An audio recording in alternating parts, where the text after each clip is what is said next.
You are listening to Wrestling Observer Live with your hosts, Brian Alvarez and Mike Sempervive. Are you ready? Are you ready? Let's get it on! Are you really ready? Are you? It's Double or Nothing weekend. I'm Mike Sempervive, Wrestling Observer Live. Brian Alvarez not here. He's partaking in Double or Nothing weekend. As we speak in Las Vegas, Nevada. No cameras, no live feed of this. So we may be only stuck with what the lore is coming out of this. What Brian has to say about it. But his match against Logan Stunt coming up for Ed in San Antonio's Podair promotion, with a bunch of other people on it as well who deserve far higher billing than Brian Alvarez. Shaz McKenzie, Shotzi Blackheart, Session Moth Martina, who really should be at the top of that card. Zoe Lucas, a lot of great women's talent on there. FSW Arena. So if you happen to be lurking around Las Vegas right now, go ahead and dip in there. It's not far away from the Tuscany where a lot of this activity is taking place here for StarCast weekend, covering AEW's Double or Nothing pay-per-view. I assume that's what's going to dominate the conversation today. Are you all into it? Are you all into spending $50 on Saturday night for a traditional pay-per-view? Are you interested? Are you not interested at all? Are you hoping it fails? Hoping Cody just falls on his powder face? We'll run down the card, kind of take a look at everybody who's on it. Chris Jericho and Kenny Omega, obviously the main event. Although, seemed like most of the press kind of leading into this, and the bigger shadow that was cast was by Cody and Dustin, who did a great job hyping their stuff up. I want to know what you think about that. Also going to have news on Dean Malenko, who I don't think this is any surprise whatsoever. You know, as soon as he left WWE, the rumors of his name kind of got out there, and much like Arn Anderson, seemed to be attached to AEW. Well, he made that official. And I'll talk about that story as well as many, many others when we get back from break here on Wrestling Observer Live.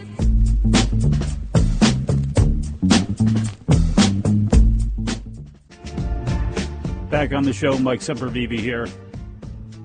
Jordan Elliott on Twitter. Right now, Brian Alvarez is getting ready to have his ass kicked by a child. Might be fixing to. He and Logan Stunt, FSW Arena. Podair. I hope there's more than Ed in San Antonio in that crowd, because how does the old saying go? A lie gets around the world, runs around the world twice before the truth breaks out the blocks. That's absolutely not how that went, but you know what I mean. And if we're relying on Brian Alvarez to give the blow-by-blow of what took place, I don't know about this. What I'm hoping is, and I would direct you to YouTube after this show is over, and have you look up Cat Williams Fights Teenager. And that's what I'm kind of hoping that this thing turns out to be. And hopefully somebody's there to give a fair and accurate representation as to what happens. Because I don't think when he comes back on this show on Tuesday that Brian Alvarez is going to be able to do that. You'll get a chance to see Brian Alvarez in action, too. He did whine and complain about his very busy week or weekend that he has coming up. But legitimately, he's got a lot of stuff coming up. And immediately after that match, he's pretty much going to be hustling over to the Wrestling Observer Live stage, or whatever it is, at StarCast, which is available through Fight TV. The whole package is available there, day 2 here. And at 5 p.m. Eastern Time, it is the Observer Live with Dave and Brian. That's followed up by the Art of Wrestling with Colt Cabana, and there's a bunch of other stuff taking place as well, too. I know at one of the Tuscany, they're doing a film, a nonstop of all of the secrets of the ring, the Viceland documentaries that just aired. So a ton of stuff taking place out there in Las Vegas. If you're out there and enjoying any of this stuff, let me know. If you're just sitting at home right now, contemplating over whether you should pay $50 for AEW, let me know. 1-800-878-PLAY, 1-800-878-7529. You can always get a hold of me on Twitter as well, at Sempervive. And you should have all of these already, but if you don't, at Sports Byline USA, to find people who bring you this broadcast, and at WONF4W, which every weekend it's a great one to have, but in times like weekends like this, it's a great one to have, as Dave and Josh and Brian and everybody else should be tweeting out the action of what's going on over there. Certainly are going to be some surprises on Saturday night. There's going to have to be. Although, when it comes to the pre-show Casino Battle Royal, I hate to give him any credit, because he's always got the bad takes, but Sean Radican over at Pro Wrestling Torch, he may be right. He was calling out a possibility of Adam Page winning the Battle Royal. You think they can get away with that one? They have 5 spots now, I think, that are open. Because I believe at some point last night, during one of these, the big presser that they had, I forget what the title of the show was, with the Young Bucks and Cody going off, and he was really feeling himself, I guess, last night with comments about those inside WWE and kind of just having fun and off the cuff answering questions. Noted that there's a 22nd person. The 22nd person now. It was 21, but now there's apparently 5 spots available for 22, and people are wondering what the surprises are going to be. There's going to have to be some. And would you want one of those surprises, as Brian was talking about, don't you want one of those surprises to kind of win and have that championship in their pocket, that championship opportunity down the line? But it's not a bad idea for Adam Page to have it because, he's AEW's. There's no doubt that he's going to be around. You look at who's in the Battle Royal right now, and it's hard to, and I could be wrong, but it's hard to think that one of those guys is going to come out with the victory. You got Glacier, Ace Romero, Sonny Kiss, Brandon Cutler, Brian Pillman Jr., Sunny Days, MJF. Now that's a possibility because he could do something slimy and stay outside the ring or something like that, although that's been beaten to death so much in the last couple of months, let alone the last couple of years that, if they're trying to do something new, that ain't going to be it. But figuring out a different, slimier way to win, it's possible. Joey Janela, Dustin Thomas, Billy Gunn, Jimmy Havoc, Michael Nakazawa, Jungle Boy, Isaiah Cassidy, Mark Quinn. Got me on that one. Luchasaurus, Sean Spears, the former Ty Dillinger. And then 5 open spots. Also on the pre-show, Kip Sabian and Sammy Guevara. I don't know if it necessarily really even matters there who wins that, as long as the match is flashy and good. Those are definitely 2 names that people are not going to know. People in the general public, the general wrestling fan, if they do pull in anybody new, that's not going to be a name those 2 names aren't going to be very familiar. So they'll have a chance to stand out and really kind of make something happen.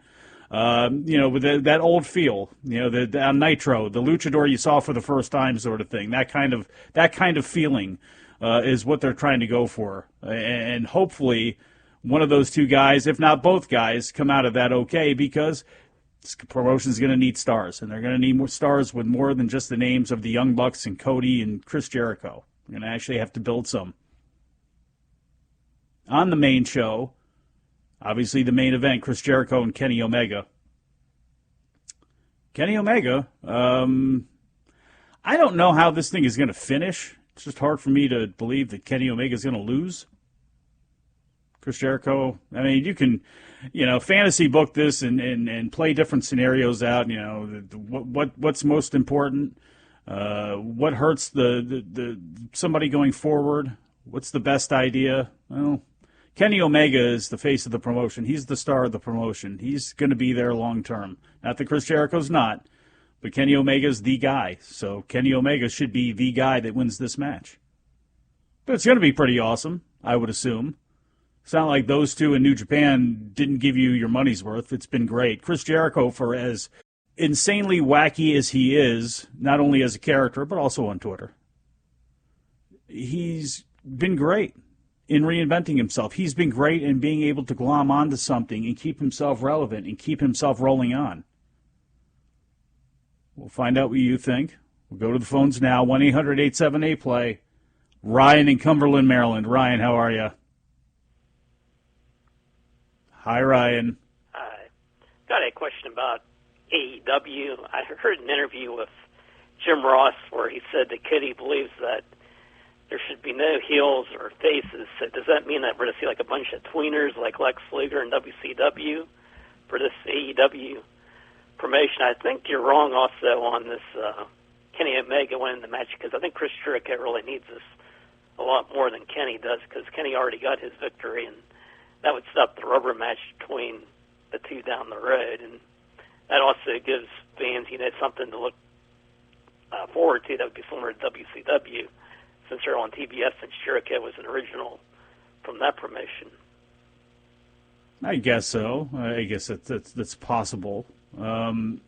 Does it really need a rubber match, though? I mean, does to do this match again with the character that Chris Jericho portrays, do you really need to have Chris Jericho win this match and defeat the one guy who's going to be the face and the cornerstone of your promotion and is the one true single superstar they have, though? I think Jericho really needs this victory more than Kenny, because I think he's too old if he loses 2 times in a row, and I think he's way past his prime, I think. Thank you very much for the call, Ryan. Let me get back to your first one, too. Here's the deal with the faces and heels comment. I don't know, I heard that, and I'm not sure exactly what the context was behind it, the interview or anything like that. I just know that little snippet got out there on Twitter, and everybody ran with it, and everybody who hates Cody or wants to needle AEW a little bit had their way with it, but I think it's just a matter of, I'm hoping he kind of misspoke and just kind of looked at it as a way of, you got to have baby faces and heels. You got to have good guys and bad guys. But I think the whole deal with, you can have conflicts with other guys, like Dutch Mantel being the greatest example of, like, you can call him a tweener, but it was just somebody who was being themselves, and they never changed, and they didn't change their wrestling style to do something a different way because they were wrestling the Young Bucks as opposed to wrestling the Lucha Brothers or something like that. And I'm hoping that's what he meant. If it does happen to be all shades of gray, well, then we're kind of in a little bit of trouble, because that's one of the things that drove WCW and helped to drive it into the ground and didn't do many wonders for WWE back in the day either. There's got to be faces, there's got to be heels, there's got to be stars, and there's got to be people serving down different lines in the place. And without that, you just get a big mishmatch, and you get a bunch of people that tend to be colorless and very underwhelming, as we see sometimes with WWE now. Find out what you have to say. 1-800-878-PLAY. Be back. Wrestling Observer Live.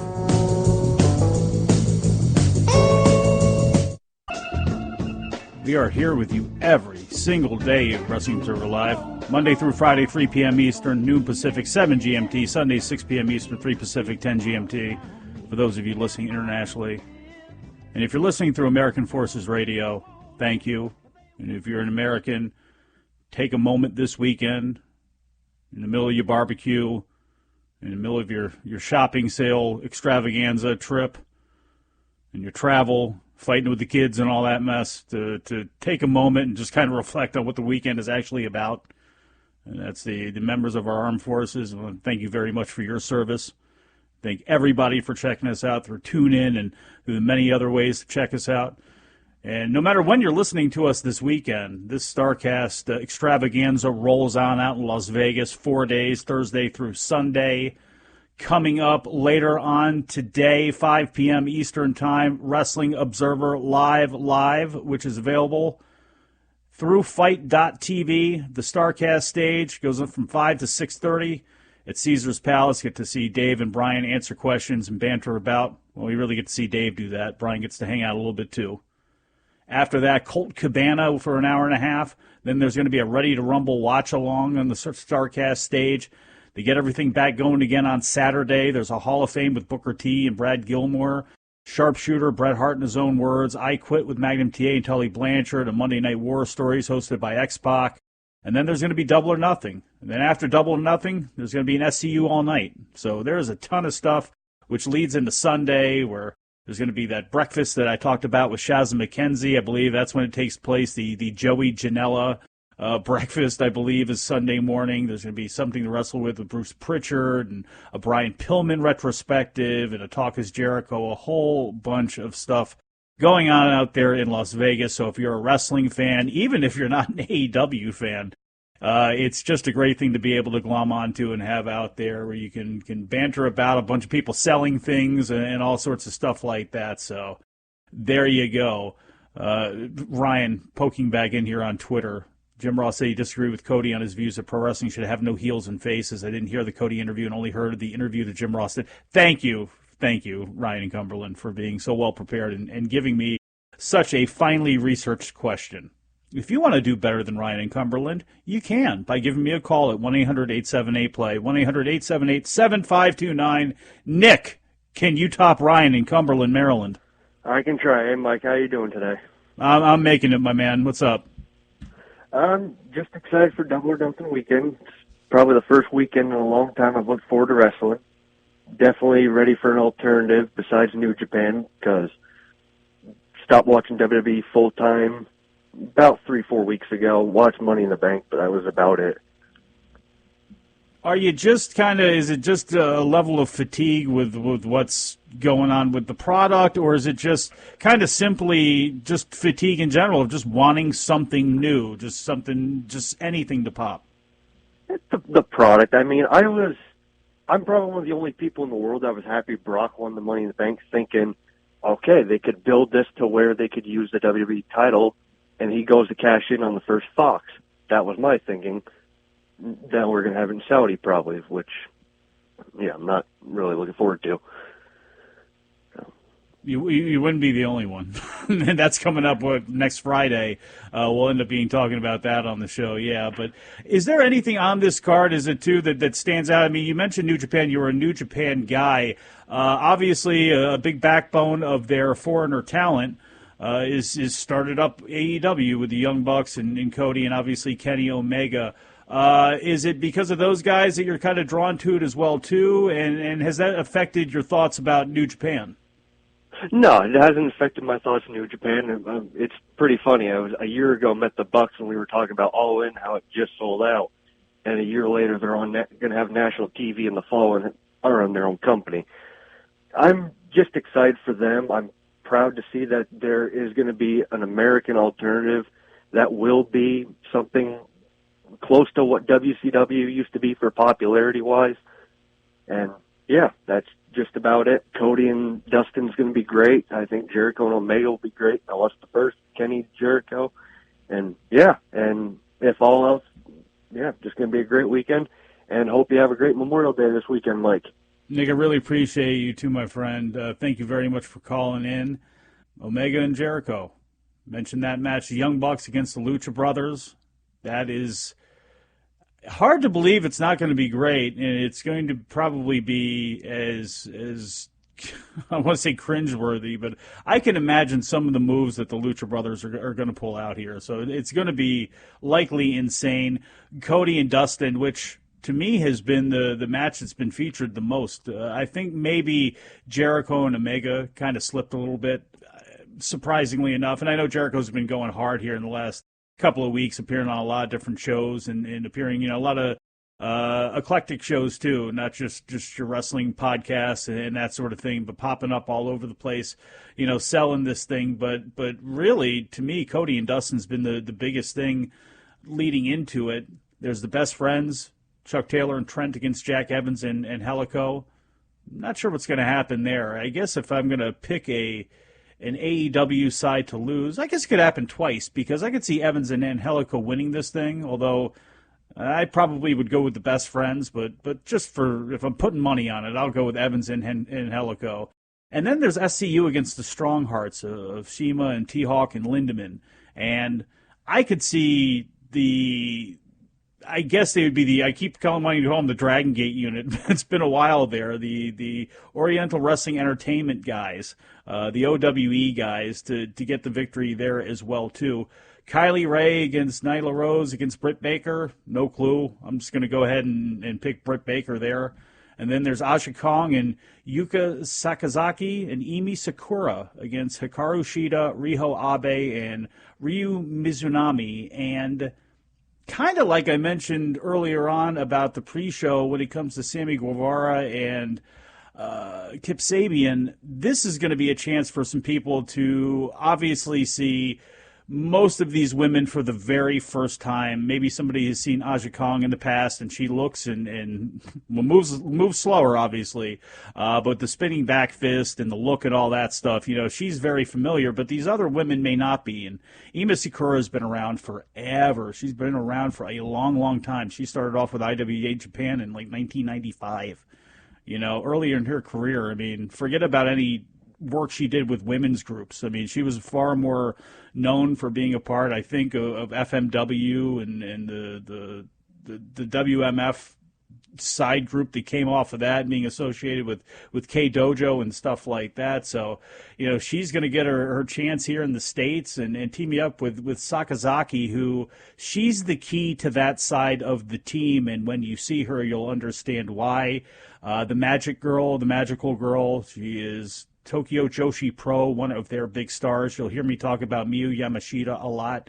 Those two coming out of the DDT dojo are very good. She is very cute, a ton of charisma, all energy, good act.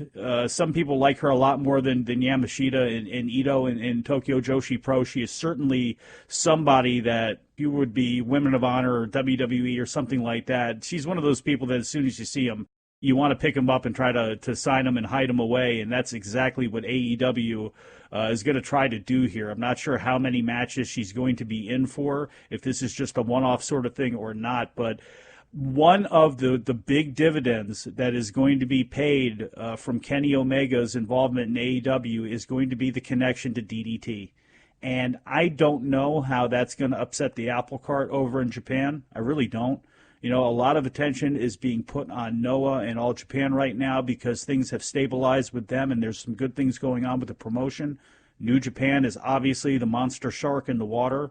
That's not going to be going away, but Dragon Gate has been relatively, I don't want to say stagnant in the ring, but as far as buzz goes, they've just kind of been flowing in the background there, and DDT has always maintained an incredible level of fandom and passionate fandom from their people, and they are continuing to grow, and they are continuing to produce talent. And again, we'll have to see what the future lies, the same way here in the States, but it'll be interesting to see how this AEW connection benefits those in Japan in reverse, because I can't see it hurting at all, and all the publicity they're going to be able to get out of performing here, performing on national TV, and the buzz that could bring when they get on TNT in the fall. It'll be very, very interesting. But take it back to the phones now and see what you think. Tim in Miami. Tim, what's going on? Sorry, we're going to break. Missed my cue. It's been a while since I missed one. I was due. It's all right, though. Look how I saved this thing. I'm Mike Sempervive. We'll be back. Wrestling Observer Live.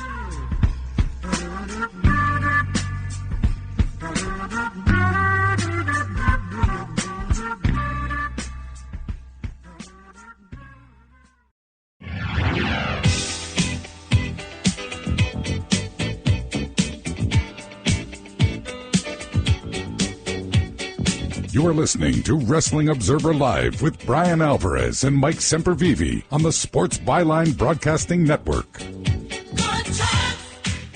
Good times. On time, as always, Mike Sempervive, Wrestling Observer Live.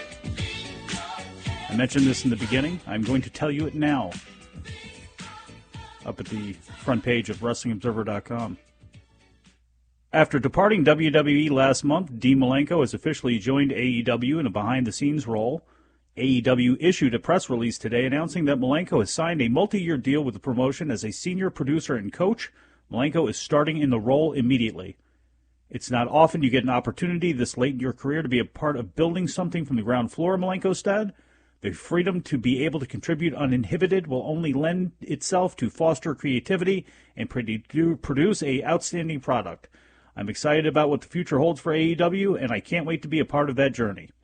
Dean Malenko has been a massive force behind some of today's biggest wrestling stars, Cody Rhodes said. He's never stopped being a major talent who was part of the ECW revolution, as well as a fixture in the cruiserweight movement on Nitro. He's kept an open mind to our world from lucha libre to Japanese pro wrestling.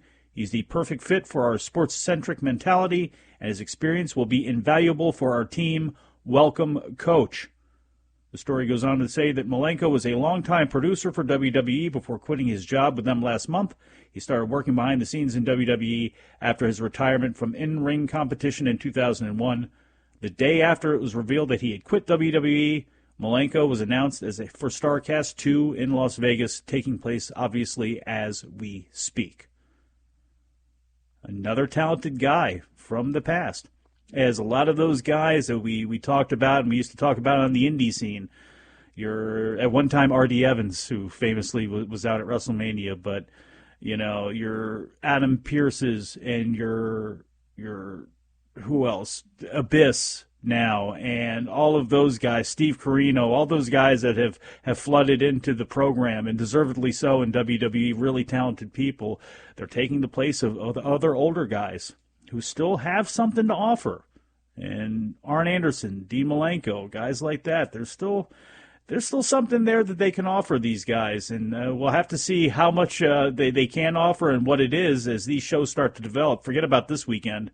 You can almost throw this one out. You got to wait for when the TV begins. But, when you have these stabilizing forces that have done these jobs before, no matter what you think about, a Mitchell, doing the production, but Keith Mitchell's been around for a long time, whether you like him or not, or whether you point out things from the past that didn't work or shots missed or whatever, who cares?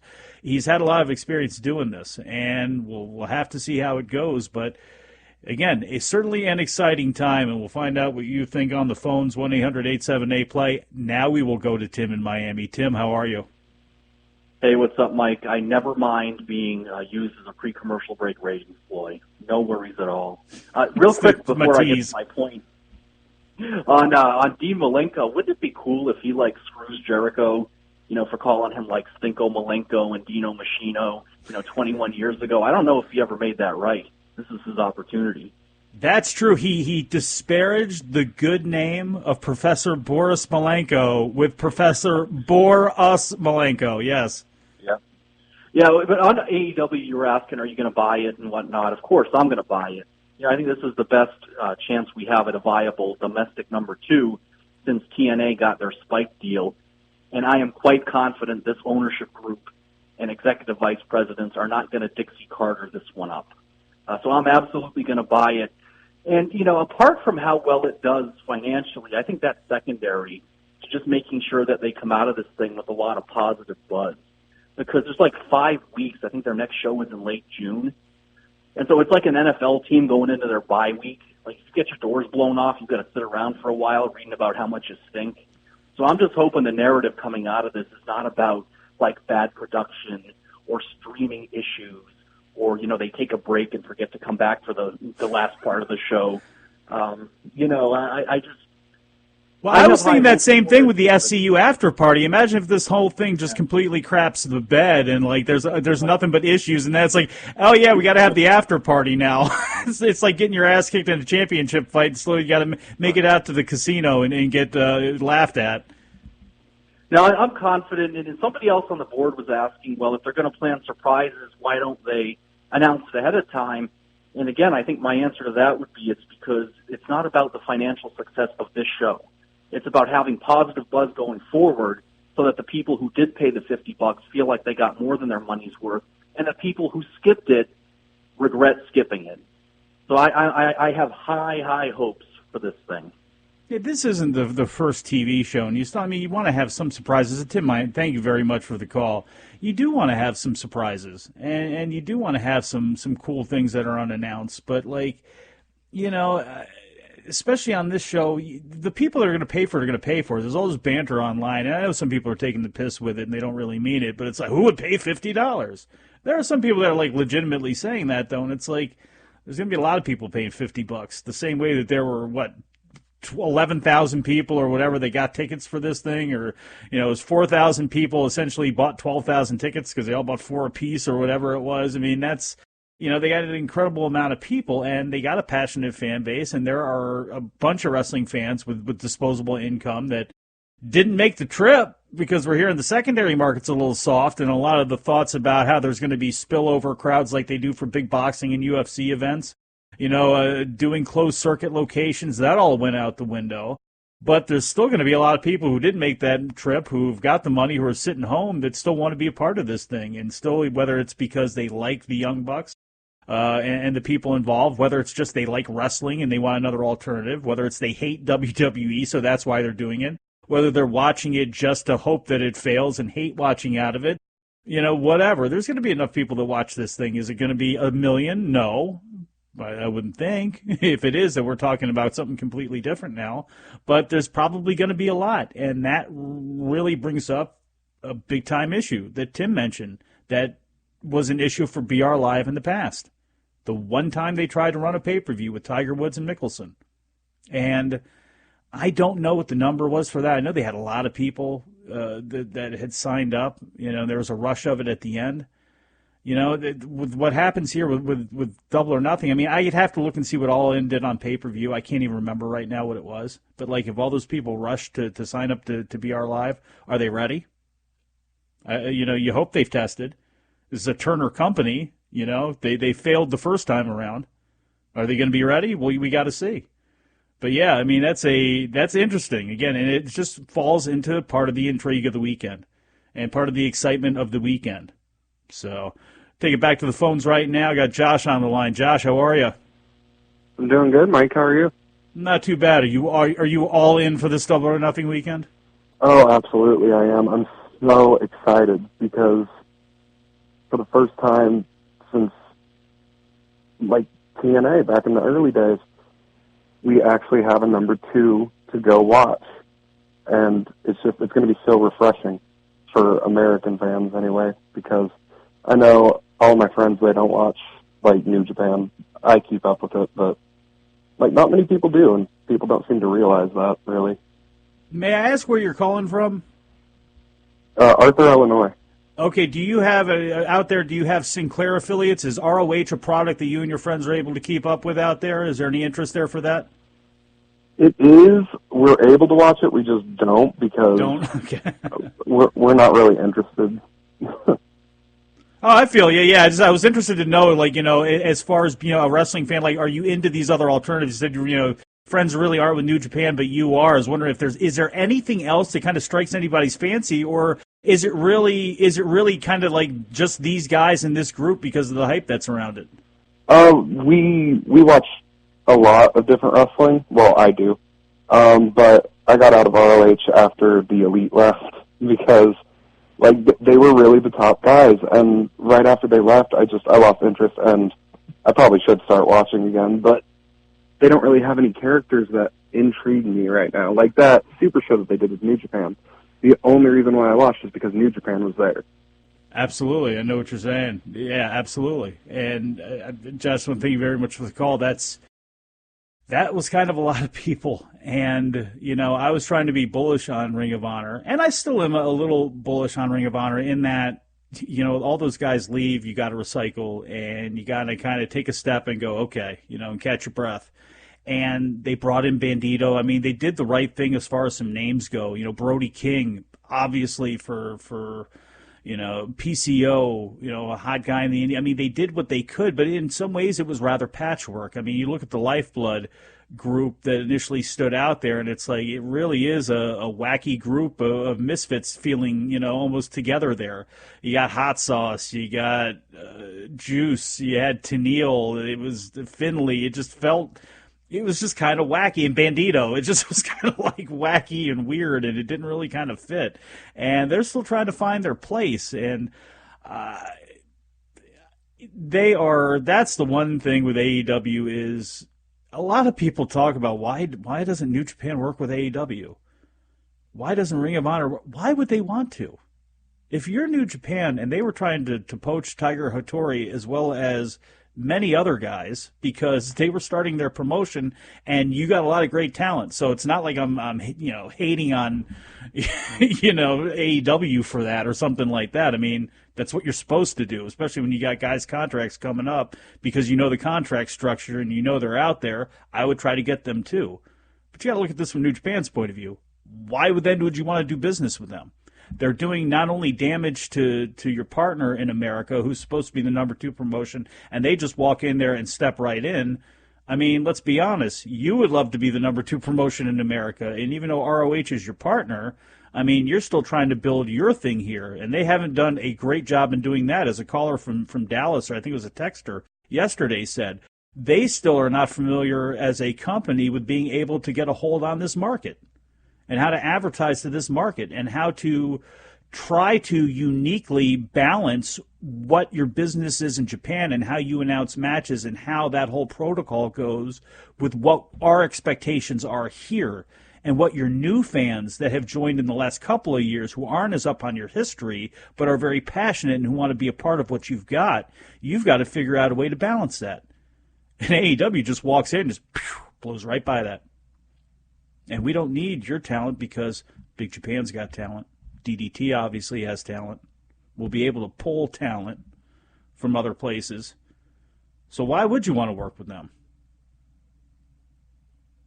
ROH, I'll use this as a side note, just to say that Cedric Alexander has been doing announcing for the Best of the Super Juniors in New Japan. And I noticed this with Jim Cornette doing the commentary with Ian Riccaboni at the NWA show. The ROH guys, those 2 guys, they have them like Red Bull cans in suits. Just a zillion miles an hour, jittery. Oh my God! Slow down. And you see it with Cedric. Cedric is from Carolina. And man, sometimes the marble get going, and I can understand what he's saying because I live in southern Delaware, so I speak Briscoe. So there's, but to a lot of people, it's like he stumbles over his words, and you see that the passion is there, and the want to is there, but it's a little bit too much. And believe me, I know a little bit about that. But Kevin Kelly has done a masterful job slowing him down. And I haven't seen the last couple of shows, but I can tell you this. I know some people are hard on Cedric Alexander, but I think Kevin Kelly has been able to do wonders with him. I think it's been a great learning experience, and I'm glad it's been taking place. So that's my little comment on that there. We will come back and put a bow on this thing. Wrestling Observer Live.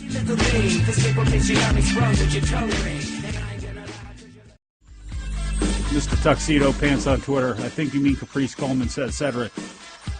Caprice the Entertainer. Did I say Cedric?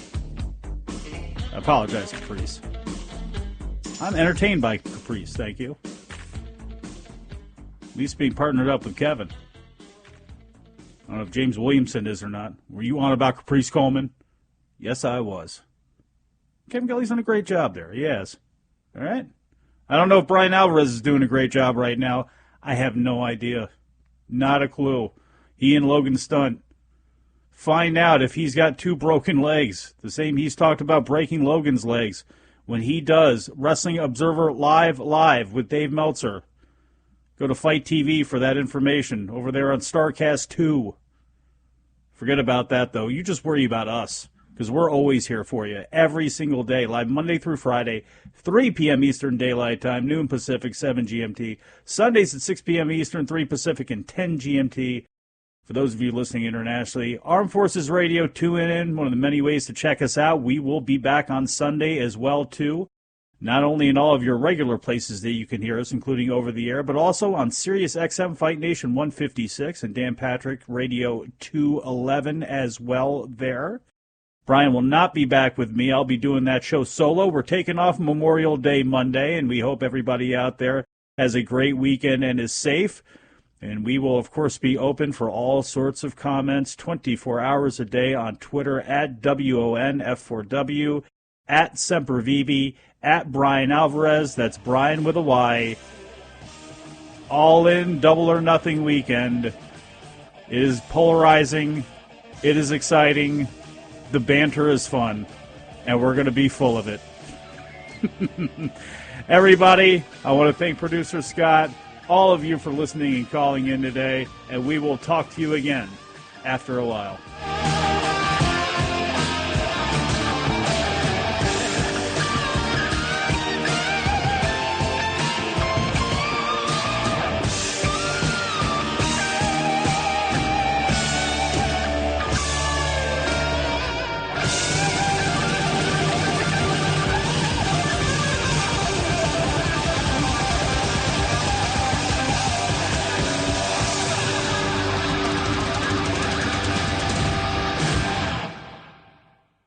The Sheik's ability to throw fire upon his opponent is really unbelievable. Chemists, scientists, physicists still do not know how the man from Syria is able to throw fire from an open hand. We'll be back after these messages.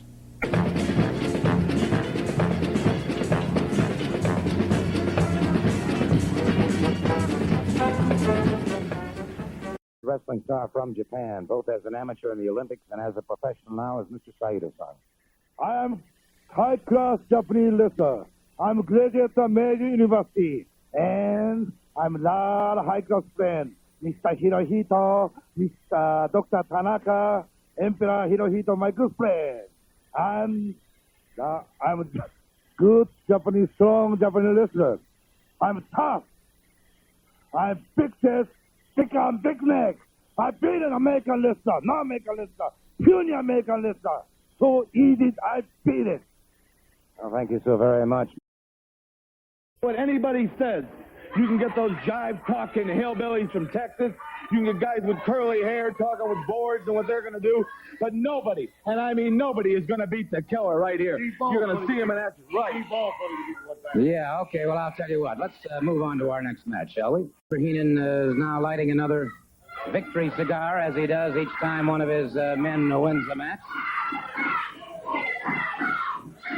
You know, I'm enjoying my cigars more and more all the time, because this man has never been beaten. He won't be beaten by anybody. I just got a new carload of cigars, and I got over 150 cases of cigars just to enjoy. Now, I must show you something right there. I must have confidence in this man and anybody else in my family. Am I correct? Well, obviously. Okay, so then all these other people go around talking, saying slanderous things about myself, my family, the Georgia champion killer, Carl Cox. This man represents Georgia. We'll take on anybody, any place. We don't care if it's New York City, Cleveland, Ohio, Monticello, Georgia. It doesn't matter to us. All right, well, I'll tell you what. If that's your feeling, let's listen to the words from this man. You know, going all over the world, there's one thing that every great champion got to have, got to look for. And that's for the title. That's for really getting down and getting after what belongs around your waist. There is gold all over the world that belongs around the American Dream's waist. Got here a little cast here, fired by the National Wrestling Alliance. I can use it. Understand? I mean, use my utmost ability to get it done. So I tell you what I'm gonna do. Right now, come this Friday night in the Omni. Killer Carl Cox gonna have a chance to prove himself in front of multitudes of people. And Bobby the Brain, or Bobby the idiot, or Bobby the Great, or whatever he is Minotaur, better stay clear from me. Because the pain, blues, and agony I'm going to put on Killer Carl Cox in the Omni, I'm going to take the gold from around his waist, put it around my waist, the Florida heavyweight title. He's talking about putting the gold around his waist. The only gold he's going to get is when they put new fillings in his teeth. Friday night at the Omni, you got Killer Carl Cox and Mr. Dusty Rhodes, you big tough hillbilly. You're going to be beaten Friday night at the Omni. You're not going to be no champion of nothing. I'm going to be right there to watch that match in that cage. The cage is one of the most dangerous matches of all matches in the world. I guarantee you that's very dangerous. Let me tell you something, Gordon. On Friday night in the Omni, I'm going to beat Bill Watts to a pulp. That's a man. You know, no time limit, no disqualification, no nothing. There has to be a winner. I said I was going to clean up Georgia, and I'm going to clean up Georgia. And Bill Watts, you're the man that's going to bite the dust in Georgia. You're going to bite the dust. I'm going to beat you worse than you've ever beat in your life. I'm going to hook you up and send you back to Louisiana, Oklahoma, anywhere, because it's all over for you. Friday night in the Harmony, I will beat you at the edges of your life. Well, gentlemen, you dispatched... That's scientific wrestling. That's where I was brought up in the streets, saloons of Milwaukee. I was throwing drunks out of my old man's saloon when I was 13 years old. That's when I learned how to wrestle. Well, obviously, it is the most effective. One certainly can't argue with that point of it. Tommy, in talking about things, of course, tonight you'll be in Carrollton. Yes, sir. Tonight we're starting with them tonight in Carrollton, but Friday night, that's when it's all happening. Just like the Crusher said, the cage, it's all going to come down right there. You can't run, and then we're coming after the belts. Friday night, right at the Omni, the match we wanted, the match the people wanted, a title match. We held them belts for a short while. We're going to hold them for as long as they want after this. There's only 2 people that can walk out of there. How about that? Only 2 people going to walk out of the world champions, Rich and the Crusher, and we're going to throw it through the street. The only way. It's a new champion. Right here. It's a new champion. Friday night. Only, Ivan, here's the way you only escape. Right through the street. How about that? Right through the street. No other escape. Thank you very much, gentlemen. Well, you'll see them in action this coming Friday night at the Omni in Atlanta. All of you make your plans to be there this coming Friday night.